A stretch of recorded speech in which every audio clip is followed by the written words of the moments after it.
Hablaremos sobre un tema fundamental en la programación, los algoritmos. Vamos a profundizar en su concepto, cómo se representan, qué características debe tener un buen algoritmo y su importancia en la informática. ¿Qué es un algoritmo? Primero que todo, definimos qué es un algoritmo. Es una secuencia finita de pasos o instrucciones bien definidas que seguimos para resolver un problema o realizar una tarea específica. Imaginen que tienen que hacer una receta de cocina. Las instrucciones de esa receta serían como los pasos de un algoritmo. Primero, un paso, luego otro, y así hasta completar el proceso.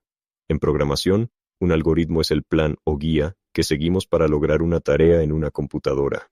Si queremos que un programa calcule la suma de dos números, el algoritmo sería el conjunto de instrucciones que le indican al computador cómo hacerlo. Un ejemplo simple de un algoritmo sería recibir dos números, sumar los dos números, mostrar el resultado. Este es un algoritmo muy simple, pero es un ejemplo claro de cómo una secuencia de pasos resuelve una tarea. Representación de los algoritmos. Ahora bien, ¿cómo representamos estos algoritmos? Los algoritmos pueden representarse de diversas formas. Veamos algunas de las más comunes. Pseudocódigo. Es una forma de escribir los algoritmos utilizando una mezcla de lenguaje natural y estructuras de programación. No se trata de un lenguaje de programación real, pero es muy útil para describir la lógica de forma clara y comprensible. Diagramas de flujo. Es una representación gráfica del algoritmo. Usamos diferentes símbolos como círculos, rectángulos y flechas para mostrar el flujo de las operaciones y decisiones dentro del algoritmo. Ejemplo de diagrama de flujo. Un rectángulo que representa la acción de ingresar número 1, una flecha que indica que luego se ingresa número 2, luego una flecha que lleva a otro rectángulo que indica sumar números, y así sucesivamente. Lenguajes de programación. Finalmente, el algoritmo puede ser implementado directamente en un lenguaje de programación como Python, C o Java. Esto es lo que realmente hace funcionar el algoritmo en una computadora. Características de un buen algoritmo. Un algoritmo debe cumplir con ciertas características para ser considerado eficiente y efectivo. Estas son las principales. Claro y preciso. Las instrucciones deben ser comprensibles. Cada paso debe estar bien definido para evitar confusión. Finito. Un buen algoritmo debe tener un número definido de pasos y debe terminar en algún momento. Si un algoritmo no termina, se considera que tiene un ciclo infinito, lo que es un error. Efectivo. Cada paso del algoritmo debe ser realizable en un tiempo razonable y con los recursos disponibles. Esto significa que no debe requerir recursos ilimitados ni tomar una cantidad infinita de tiempo para completarse. Vamos a profundizar en tres aspectos esenciales de la programación: estructuras de algoritmo, operadores y variables.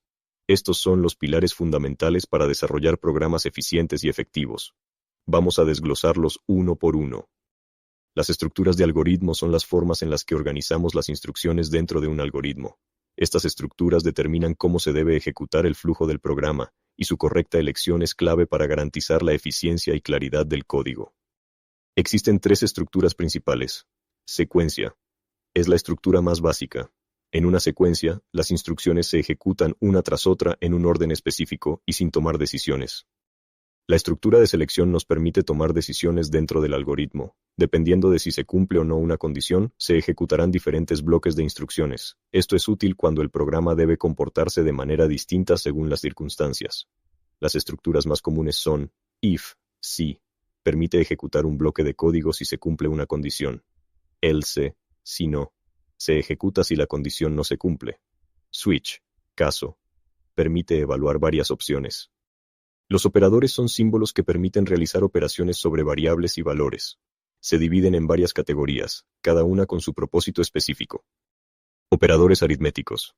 Realizan las operaciones matemáticas básicas. Son los más comunes en cualquier programa que implique cálculos, suma, resta, multiplicación, división, módulo. Operadores de comparación. Se utilizan para comparar dos valores y devuelven un resultado booleano, es decir, verdadero o falso. Estos operadores son esenciales para realizar decisiones dentro de los algoritmos. Operadores lógicos. Los operadores lógicos permiten combinar expresiones booleanas. Son muy útiles cuando necesitamos hacer condiciones más complejas. Las variables son contenedores de datos dentro de un programa. Son fundamentales porque permiten almacenar información que puede ser utilizada o modificada durante la ejecución del algoritmo. Cada variable tiene un nombre y un tipo de dato. Los tipos de datos más comunes son enteros, int, flotantes, float cadenas de texto, string, booleanos, bool.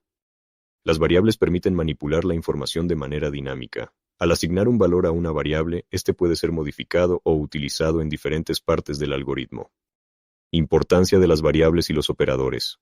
Tanto las variables como los operadores son esenciales para realizar cálculos, almacenar resultados y tomar decisiones dentro de los programas. Sin estos elementos, sería imposible manipular la información de manera efectiva. Las variables almacenan los datos que utilizamos en el programa, mientras que los operadores nos permiten trabajar con esos datos. Además de las instrucciones básicas que hemos discutido, hay ciertos aspectos clave que debemos considerar las instrucciones en programación. Estas le dicen a la computadora qué hacer, y cada tipo tiene un propósito específico. Es importante conocerlas bien para poder escribir programas eficientes y bien estructurados. Vamos a ver cada tipo de instrucción en detalle.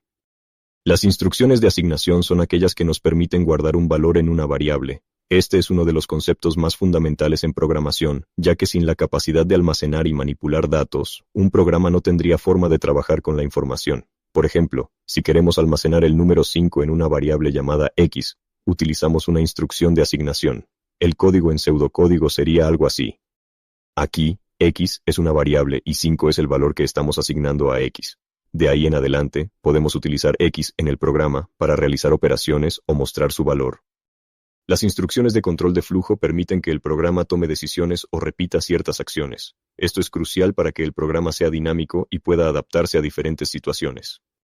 Condicionales. Las instrucciones condicionales permiten que el programa ejecute diferentes bloques de código dependiendo de si se cumple o no una condición. Esto es como si le dijéramos a la computadora, si se cumple esta condición, haz esto, si no, haz aquello.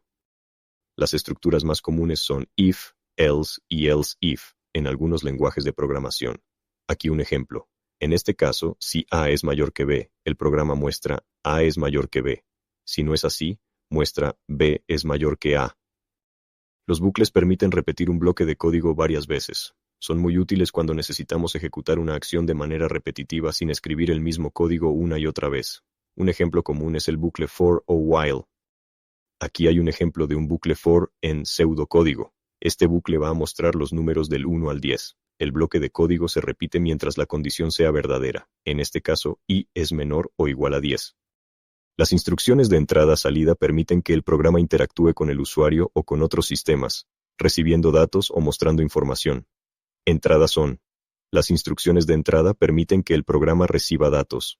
Un ejemplo común es cuando un programa pide al usuario que ingrese un valor desde el teclado. Aquí, el programa espera que el usuario ingrese un valor, y luego ese valor se guarda en la variable A. Salidas son las instrucciones de salida permiten que el programa muestre información al usuario. Un ejemplo sería imprimir un mensaje en la pantalla. Mostrar el resultado es, a este comando muestra el valor de A al usuario. Las funciones o métodos son bloques de código que agrupan varias instrucciones bajo un solo nombre. Esto es útil para organizar el código y reutilizarlo en diferentes partes del programa. Por ejemplo, podemos crear una función llamada suma para realizar una adición.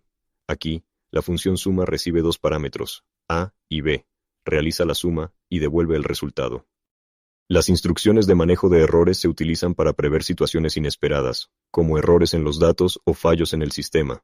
De esta manera, el programa puede continuar ejecutándose incluso si ocurre un problema. En muchos lenguajes de programación, se usan bloques try-catch para manejar errores. En pseudocódigo, sería algo como, este código intenta leer un número, pero si es negativo, lanza un error y lo maneja para que el programa no se detenga. Consideraciones generales. Sintaxis. Cada lenguaje de programación tiene su propia sintaxis, es decir, las reglas que debemos seguir para escribir instrucciones de manera correcta. La semántica es el significado de las instrucciones. Aunque sigamos la sintaxis correctamente, un error en la semántica puede hacer que el programa no funcione como esperamos. Muy bien, ahora que entendemos qué son las estructuras de control y manejo de flujo en programación, las estructuras de programación nos ayudan a tomar decisiones dentro de un programa. Estas decisiones permiten que un programa sea flexible y pueda adaptarse según las condiciones que se presenten. Existen diferentes tipos de condicionales, como vimos antes. Condicional simple, para ejecutar algo si una condición es verdadera. Condicional doble, para manejar dos opciones dependiendo de si la condición se cumple o no. Condicional múltiple, para comparar varias condiciones y tomar diferentes acciones. Las estructuras de selección permiten evaluar expresiones y dirigir el flujo a diferentes bloques de código. Importancia: ayudan al control del flujo e interactividad, permitiendo que el programa responda a distintas situaciones. Consideraciones: los condicionales pueden anidarse y usar operadores lógicos para combinar varias condiciones. El switch case es una estructura de control que permite evaluar una expresión y ejecutar diferentes bloques de código según el valor de esa expresión. Es especialmente útil cuando tenemos múltiples condiciones relacionadas con una sola variable. Las características principales son: estructura clara, facilita la organización del código al manejar varias condiciones de forma ordenada. Evaluación de expresiones, compara una única expresión con varios valores posibles. Casos: cada bloque de código corresponde a un posible valor de la expresión evaluada. Caso por defecto, permite incluir un bloque que se ejecuta si no se cumple ninguno de los casos anteriores. Profesor: esta estructura es clave para simplificar el manejo de decisiones múltiples en un programa. El bucle. Mientras o while es útil cuando no sabemos cuántas veces se ejecutará el código, pero necesitamos asegurarnos de que la condición se cumpla para continuar. Las características son: condición de continuidad. Antes de cada iteración, evalúa si la condición es verdadera. Si lo es, el bloque se ejecuta. Si no, el bucle se detiene. Ejecución: potencialmente nula. Si la condición es falsa desde el principio, el bloque de código no se ejecutará en absoluto. El bucle do-while es ideal para tareas que requieren una ejecución inicial asegurada. Las características son las siguientes. Ejecución garantizada. El bloque de código se ejecuta al menos una vez, sin importar si la condición es verdadera o falsa al inicio. Condición al final. La evaluación de la condición se realiza después de ejecutar el bloque de código. Si la condición es verdadera, el bucle se repite. Si es falsa, termina. Flexibilidad. Es útil en situaciones donde queremos asegurarnos de que el código se ejecute una vez antes de verificar la condición. Ahora veremos el bucle para o for. Es ideal para realizar tareas repetitivas con un rango definido de iteraciones. Inicialización. Se establece un punto de partida para las iteraciones mediante una variable de control. Condición de continuidad. Evalúa una condición antes de cada iteración. Si la condición es verdadera, el bucle continúa. De lo contrario, se detiene. Incremento o decremento. Después de cada iteración, la variable de control se actualiza, ya sea incrementándose o disminuyéndose según lo especificado.